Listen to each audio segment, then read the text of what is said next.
Ilias stood alone on the ruins of Earth, staring at the endless stars. The once vibrant blue planet was now a desolate wasteland. The Tyrexians had left their mark on every inch of the globe, their ships hovering above the remains of the cities, their soldiers crushing what little remained of humanity's resistance. The firestorms still raged on in the distance.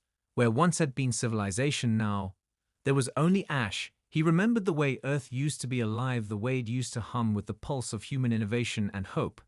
But all of that had crumbled in the wake of the Tyrexian invasion. The scars on the planet mirrored the scars on his soul. He had lost everything: his family, his home, his comrades. And yet here he was standing on this broken world, staring up at the same stars that had once guided his ancestors to greatness.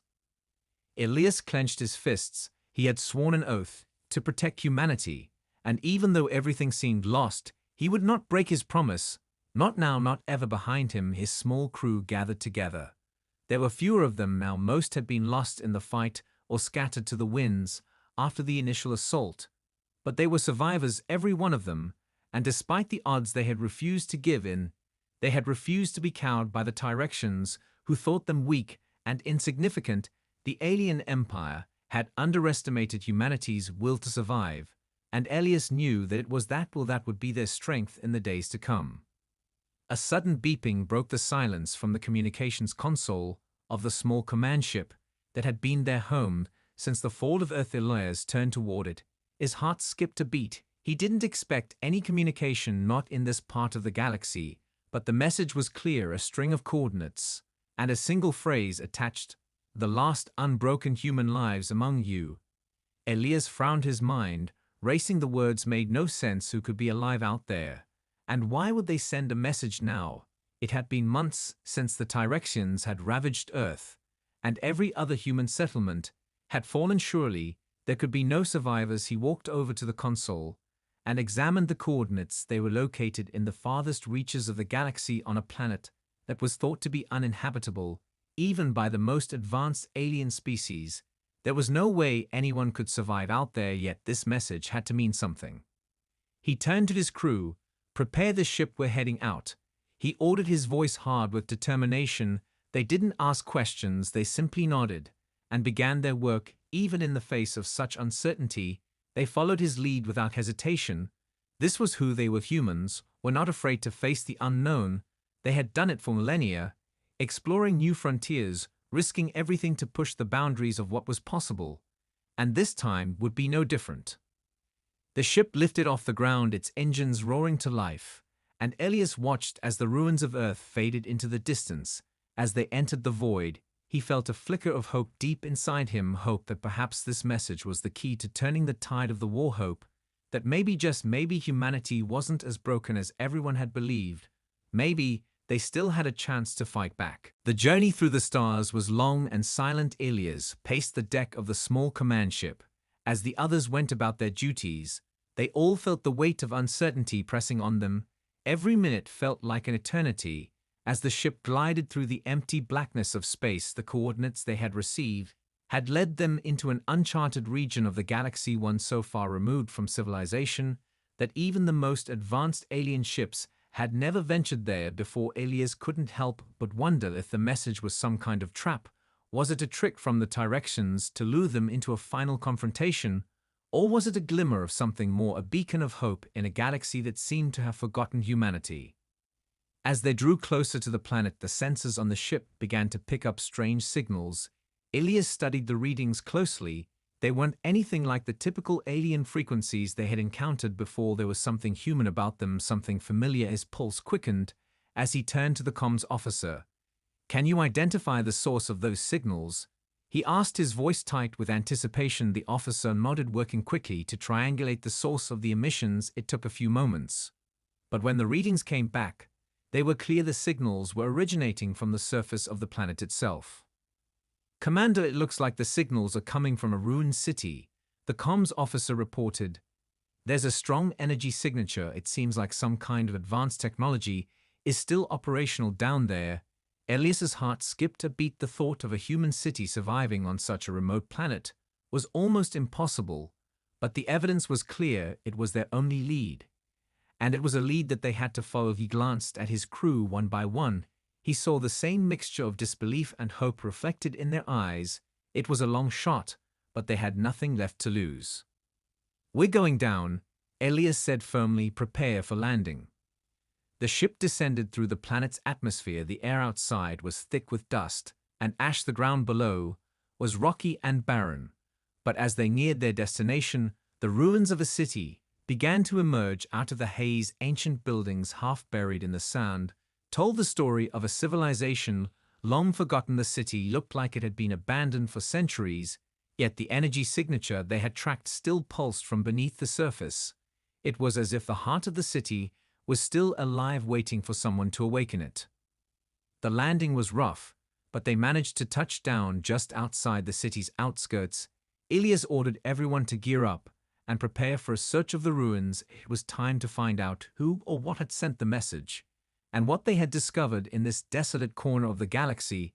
As they moved toward the heart of the city, Elias couldn't shake the feeling that they were being watched. The wind howled through the broken buildings like the whispers of a forgotten past, and every step they took seemed to echo through the emptiness of the once great city.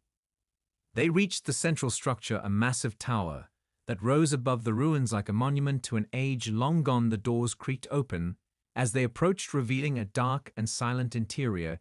Inside, they found rows of old technology, dormant yet strangely intact. Ancient machines hummed softly, as if sensing their presence, and in the center of it all stood a figure watching them with a calm intensity, a human figure standing tall amidst the ruins, with eyes that glimmered with a knowledge that seemed to span eons. Elias's breath caught as he realized the truth: humanity had not been forgotten after all. The figure before them stood in the shadows, its form faintly illuminated by the soft glow of the ancient technology surrounding them. Elias's eyes narrowed as he stepped forward, his pulse racing as he tried to comprehend what he was seeing. The figure was human, or at least it appeared to be, but there was something about them that felt different. Their eyes held a depth that seemed to reach beyond time and space, as if they had witnessed the rise and fall of civilizations and survived it all. The air in the room felt thick with the weight of untold stories. "Who are you?" Elias asked, his voice steady but filled with curiosity. The figure did not respond at first. They merely studied him, as if deciding whether or not to speak. Finally, they took a slow step forward. Their voice, when it came, was soft but resonant. It felt like the very air around them vibrated with the power of their words. "I am the last of the Keepers," they said, their voice carrying an authority that commanded attention. "Keepers," Elias repeated. The word felt heavy on his tongue, as if it held more meaning than he could fully grasp. The figure nodded and finally stepped into the light, revealing their face. It was unmistakably human, but their features were sharper, their eyes older yet filled with a quiet strength that seemed timeless.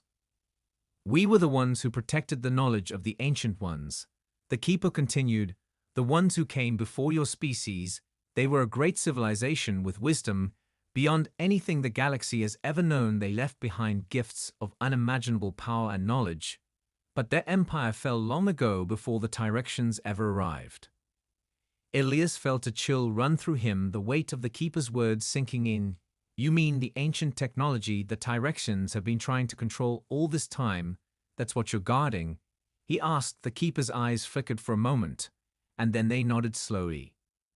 "Yes and no," they replied. "The technology is only part of it. What the Tyrexians fail to understand is that the true power lies not in the weapons or the machines, but in the spirit of those who wield them." The Keeper's gaze fixed on Elias for a long moment, as if they saw something in him, something that had yet to be revealed. Elias's mind raced. The Tyrexians had always relied on their superior technology to crush weaker species. But what if they were wrong? What if the key to defeating them wasn't in matching their firepower, but in unlocking the strength of humanity's? Well, could it really be that simple, or was it a fool's hope? The Keeper seemed to sense his thoughts. "You are human," they said. "You are unbroken. No matter how many times the universe tries to crush you, you rise again. That is why you are the one who must carry the torch of the future." Elias took a step back, his mind still reeling. "What do you mean?" he asked, his voice barely above a whisper. "You must awaken what lies dormant within your people," the Keeper said. "Only humans possess the ability to wield the power of the Ancient Ones in ways no other species Can that is the true gift that was left behind. Elias didn't know how to respond. He had heard stories of humanity's potential. But this was something entirely different, something far greater than anything he had ever imagined. The weight of it was almost too much to bear. The keeper stepped forward, their gaze softening. It is time for you to learn the truth about what your species is capable of, and what must be done to save the galaxy, they said as they gestured toward the ancient machines surrounding them. This is where it all begins. Elias stood frozen in place, the weight of the keeper's words pressing down on him. Like an unrelenting storm, everything he had known about humanity's place in the galaxy felt insignificant now. In the face of what the keeper was revealing, the future of his species wasn't just about survival, it was about something far greater, something that could reshape the entire balance of power in the galaxy. But the enormity of it was overwhelming. How could he possibly lead humanity into a future so radically different from the one he had envisioned? The keeper seemed to sense his uncertainty and gave a small but reassuring nod, as though understanding the inner turmoil Elias was experiencing. Do not fear, they said, their voice calm and steady. What is required of you is not impossible. It has already been written in the stars. Your people have always possessed this potential. You merely need to awaken it.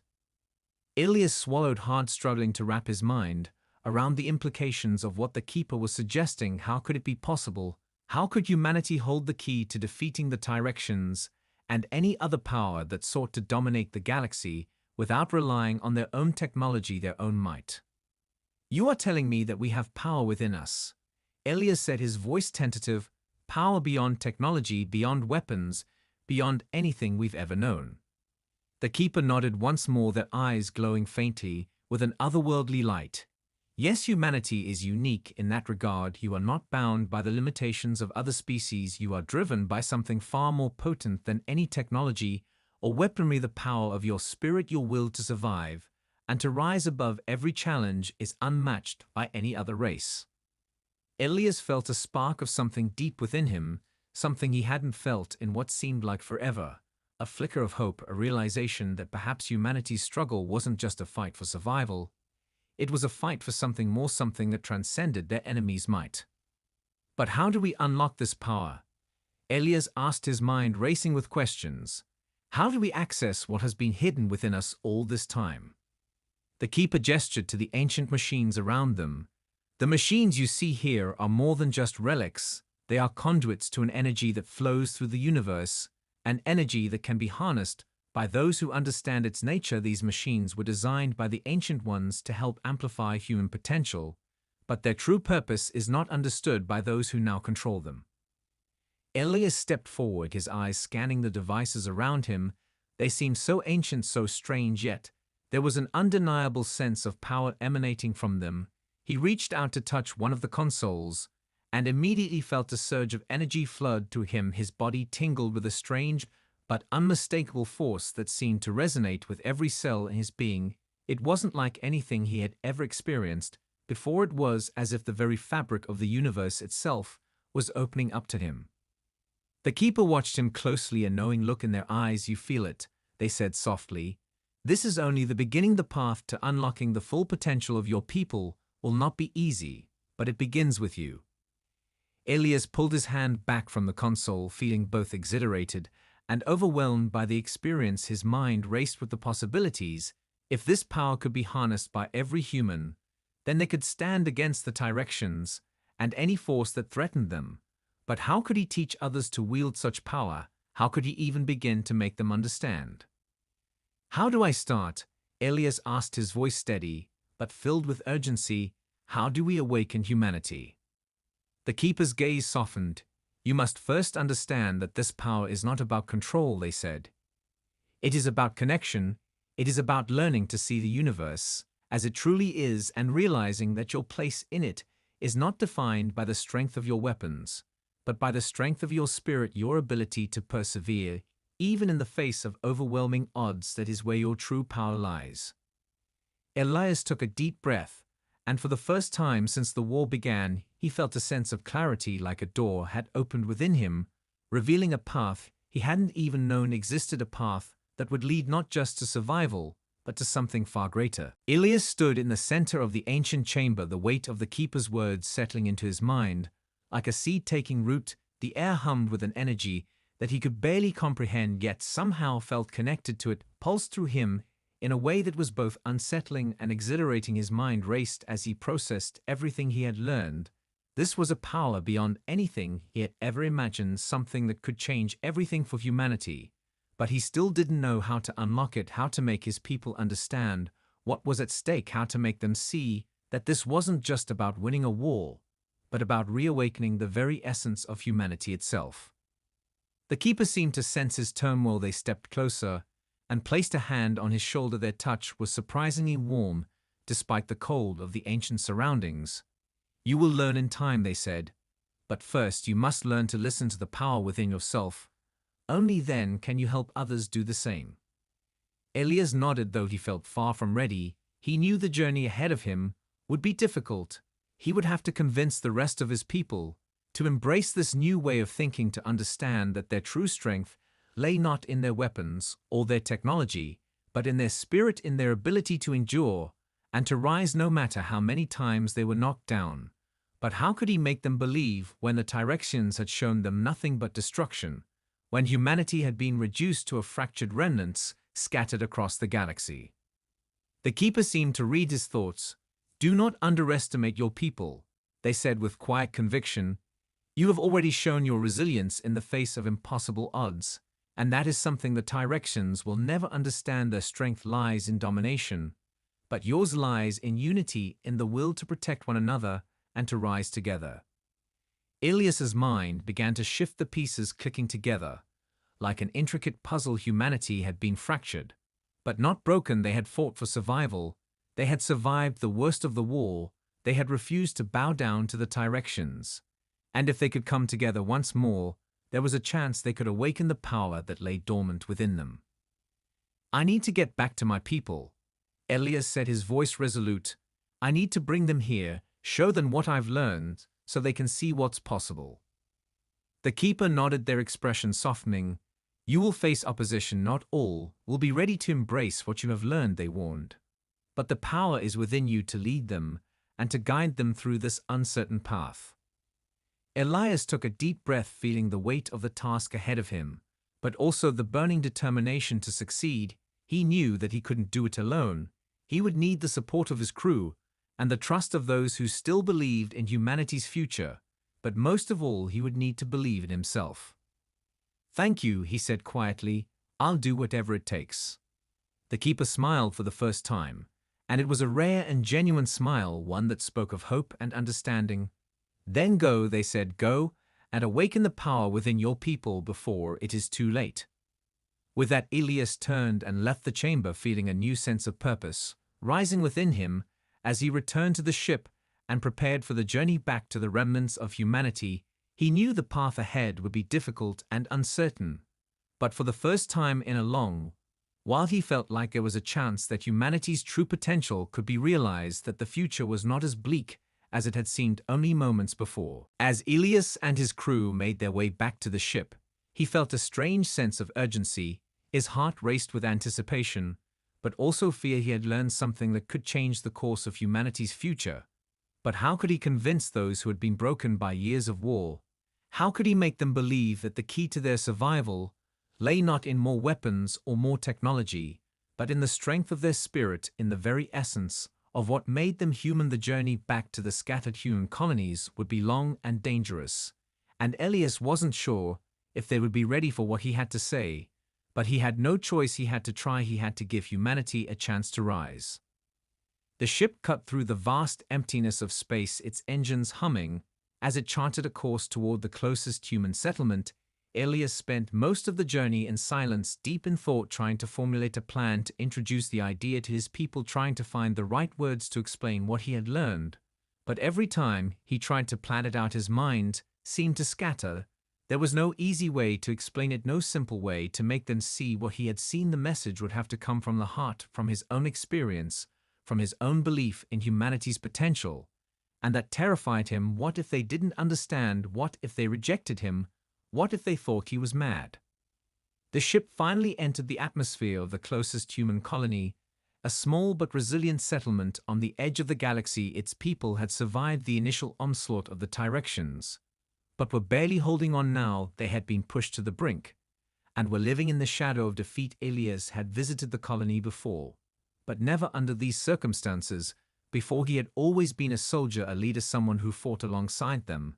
But now he was something different. Now he had knowledge of power that could change everything, but he didn't know if they were ready to accept it. As the ship landed and the doors opened, he was greeted by the colony's leaders, their faces worn with exhaustion, but still filled with determination. Ilias, one of them, greeted him, a woman named Captain Lyra.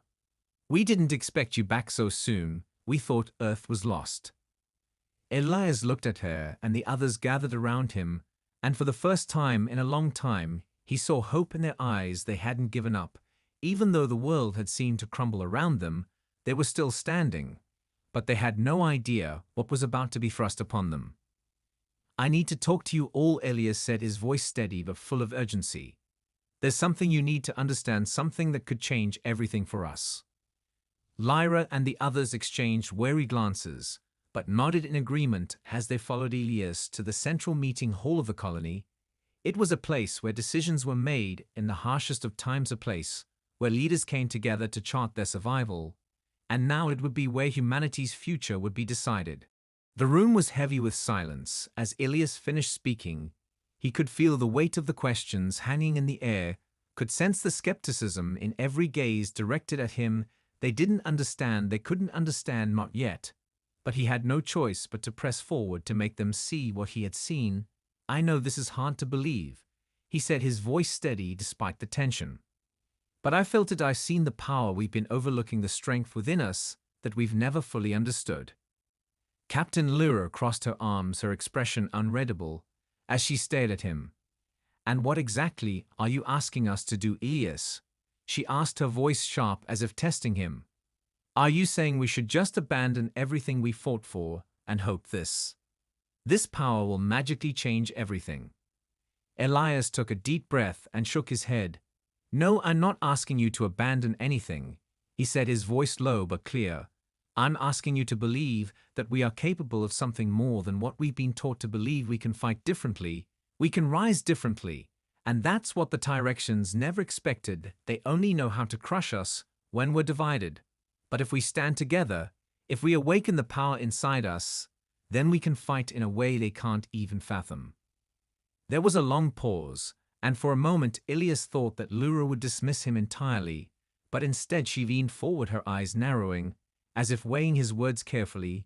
"You're saying this power is real," she said slowly, "that it's something we can tap into and use to fight back against the Tyrexians?" Ilias nodded. "Yes, it's real, and it's something humanity has always had, but we've forgotten how to use it. We've relied too much on technology and weapons to win our battles when the true power is inside us, waiting to be awakened." Lyra looked at him for a long moment, then glanced around the room at the others who were listening intently, but still unsure. They had seen too much destruction, too much loss to believe that anything could be that simple. Ilias could see the doubt still written on their faces, but he also saw the flicker of something else, a glimmer of hope, something that hadn't been extinguished entirely. "How do we begin?" One of the leaders spoke up, his voice quiet but full of curiosity. "How do we awaken this power?" Ilias felt a spark of relief at the question, and he nodded slowly. "We begin by learning to connect with it, to understand what it is and how it works," he said.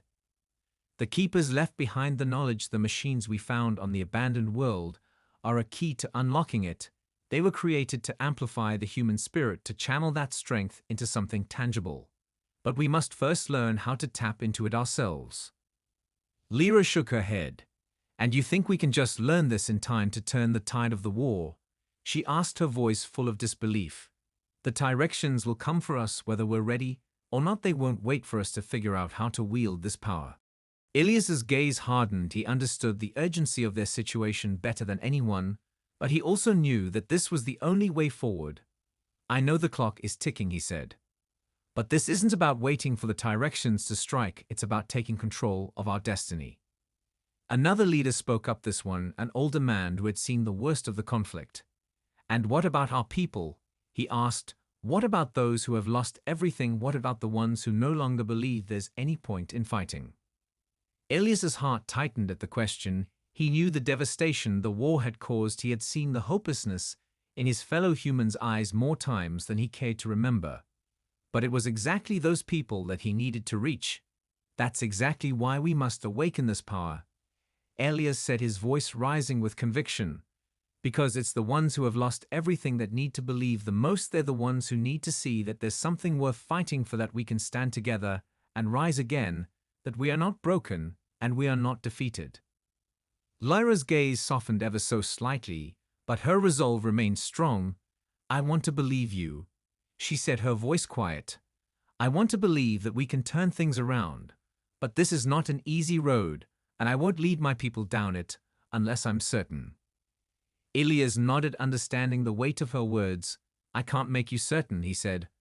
All I can do is show you what I've seen and give you a chance to decide for yourselves.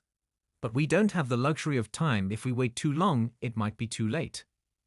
There was a long silence as Lyra and the others exchanged looks. Elias felt the tension in the air like a taut wire ready to snap.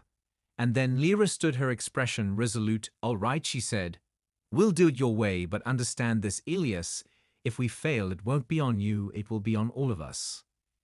Elias nodded silently, feeling a weight lift off his shoulders. They were finally ready to listen, and that was all he needed. They would begin the journey together. The decision was made, and Elias could feel the shift in the room. The tension that had once filled the air began to dissipate, replaced with a quiet sense of resolve. The leaders stood together, now united in a way they hadn't been before. And Elias knew that this moment would be the turning point. Everything had led to this point, the moment when humanity would either rise or fall together. He had no illusions about the difficulty of what lay ahead. They were about to embark on a path unlike any they had taken before. But it was the only path that offered them hope. The following days were filled with preparation. The leaders gathered in secret and began to organize their people. Elias and his crew worked tirelessly to share everything they had learned from the Keepers and the ancient machines they had found on the distant planet. The knowledge was overwhelming, but every bit of it was crucial to the success of their mission. They had to understand the power they were trying to unlock. They had to understand what they were dealing with before they could begin to teach others. It wasn't long before a small group of volunteers was selected to undergo the first phase of the awakening process. These were people who had already proven their resilience, who had fought and survived the worst of the war, people who still believe that humanity could rise above the darkness that had been cast upon them. Elias had no doubt that they were the right ones for the job, but even as they prepared to move forward, he couldn't shake the weight of the responsibility that had been placed on his shoulders. He was asking them to trust him, to take a leap of faith that no one had ever taken before. As the first test began, the volunteers gathered in a large chamber within the colony. It was a space that had been set aside for experimentation and training. And now it would be the birthplace of something entirely new. Elias stood at the front of the room, surrounded by the leaders and his crew, watching closely as the volunteers took their places. Each one of them looked nervous, but determined. They were ready to embrace whatever came next. Elias took a deep breath and stepped forward. What you're about to do is something no one has done before, he said, his voice calm, but filled with conviction. This is the beginning of something that could change everything for us, but it's not easy, and it's not without risks. You must trust yourselves and each other, and believe in the strength that lies within you. He could see the doubt flicker in some of their eyes, but there was also a glimmer of something more, something that resembled hope. Elias could feel it too. He could feel the power that lay dormant within each of them, and he believed with all his heart that they could awaken it if they just opened themselves to it. The machines around them hummed to life, their lights flickering on as the volunteers connected to the ancient technology. Their bodies seemed to react to it almost instinctively, as if they were tapping into something that had always been there. The air in the room shifted, and Elias could feel the energy building. It was subtle at first, but then it grew stronger and stronger until the entire room seemed to vibrate with power. At first, the volunteers appeared to struggle, their bodies twitching and their faces contorted with concentration. But as the energy coursed through them, Elias could see something incredible happen. Their expressions began to change, their fear and uncertainty fading, As they grew more confident, they were tapping into the power they had within them. And Elias could see it. The human spirit was awakening. It was alive and pulsing with the strength of generations of survival. The room was filled with a sense of awe as the volunteers began to move in sync, their bodies, no longer bound by the limitations of the physical world. They were moving with purpose, with a strength that had been born from within. They were no longer just humans, they were something more, something far greater than anyone had imagined. Elias's heart raced as he watched the transformation unfold. It was working, they were awakening the power within themselves. But they weren't done yet, this was only the beginning. They had only scratched the surface of what humanity could become. But even as he marveled at the progress, Elias knew the path ahead would not be easy. They would face challenges they could not anticipate, and there would be moments of doubt and fear. But in that moment, watching the volunteers transform, Elias knew that humanity was capable of greatness, more than anyone could have ever imagined.